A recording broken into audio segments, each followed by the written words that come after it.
24 तारीख को इंडिया पाकिस्तान पर दोबारा हमले की मंसूबा बंदी कर रहा है।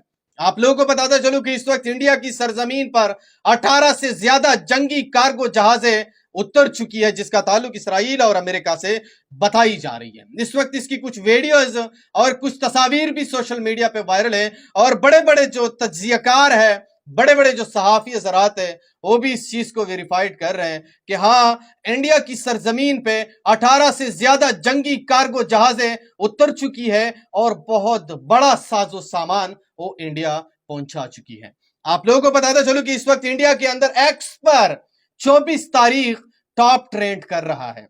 आप लोगों को बताता चलूं कि इंडिया दोबारा पाकिस्तान पर हमले की मंसूबाबंदी कर रहा है और वो भी जो बड़े बड़े मुबस्सिरीन है, जो बड़े बड़े जराए हैं, वो ये कह रहे हैं कि इंडिया 24 तारीख तक पाकिस्तान पर हमला कर सकता है। आप लोगों को बताता चलूं कि इस बार जंग रुक चुकी है। अगर दोबारा ये जंग स्टार्ट हो गई, शुरू हो गई, तो इसके अंदर करोड़ों लोग मुतासिर होंगे, करोड़ों लोग बेघर होंगे और लाखों लोग इस दुनिया से रुखसत होंगे और उसके बाद कोई भी दुनिया की बड़ी ताकत इस जंग को रोक नहीं पाएगा।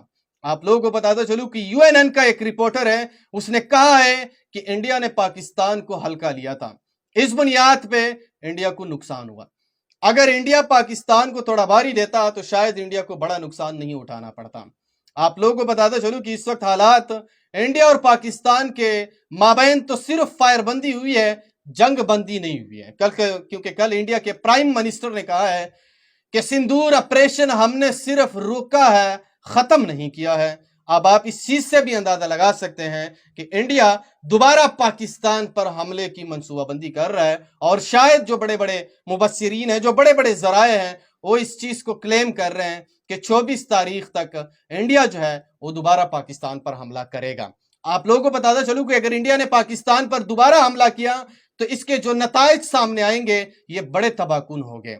क्योंकि इसके अंदर अभी अगर आप लोगों को मैं बताता चलूं तो पाकिस्तान की हिमायत में सिर्फ खुलकर 4 मुल्क मैदान में आ चुके हैं। इनमें से अजरबैजान, तुर्की, चाइना और बांग्लादेश है।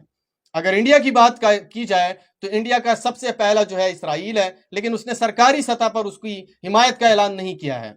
उसका सबसे बड़ा जो दोस्त है दूसरा, वो रशिया है, लेकिन रशिया ने भी सरकारी सतह पर इंडिया को हिमायत का ऐलान जो है वो अभी तक नहीं किया है। पाकिस्तान की अगर बात की जाए तो चाइना ने भी सरकारी सतह पर हिमायत का ऐलान कर दिया, अजरबैजान ने भी सरकारी सतह पर हिमायत का ऐलान किया और बाकी जो टर्की है, तुर्की, उसके मतलब जो सदर है, उसने अपने मुंह से कहा कि भाई अगर पाकिस्तान की वजूद को खतरा हुआ तो तुर्की उसके दिफा में खड़ा होगा और बांग्लादेश ने भी मुकम्मल हिमायत का ऐलान कर दिया है। अब आप इस चीज से अंदाजा लगा सकते हैं कि अगर दो सुपर पावर यानी जो उसके पास पावर है उसी की बुनियाद पर अगर दोनों मुल्कों के दरमियान लड़ाई शुरू हो गई तो मैं ये इंकशाफ करना चाहता हूं कि फिर इस जंग को दुनिया का कोई भी मुल्क जो है वो नहीं रोक पाएगा और इससे जो तबाही आएगी वो बड़ी खतरनाक होगी। आप लोगों को बताता चलूं कि इस वक्त अगर मैं आपको बताता चलूं तो सऊदी अरब भी इसके अंदर मुदाखिलत कर रहा है और इसको रोकने की कोशिश कर रहा है, कतर भी और दुबई भी और बाकी ईरान भी कोशिश कर रहा है कि किसी भी तरीके से हो इस मामले को ख़त्म किया जाए और इस मामले को रफा दफा किया जाए। लेकिन अभी तक इतलात यही आ रही है कि इंडिया 24 तारीख तक दोबारा पाकिस्तान पर हमले की मनसूबाबंदी बना रहा है। लेकिन अगर इंडिया ने दोबारा इसी कोई गलती की तो मैं ये यकीन से के साथ कह सकता हूँ कि पाकिस्तान का फिर इतना ज़ोरदार हमला होगा कि इंडिया फिर कभी भी उसे कंट्रोल नहीं कर पाएगा, क्योंकि पाकिस्तानी फौज इस वक्त मुकम्मल तौर पर तैयार है और हाई अलर्ट पर है। बहरहाल आप इसके ऊपर क्या राय रखते हैं कमेंट सेक्शन में आपने मुझे जरूर बताना है और इस वीडियो को भी आगे शेयर करो। जहां भी हो खुश रहो। अल्लाह हाफ़िज़।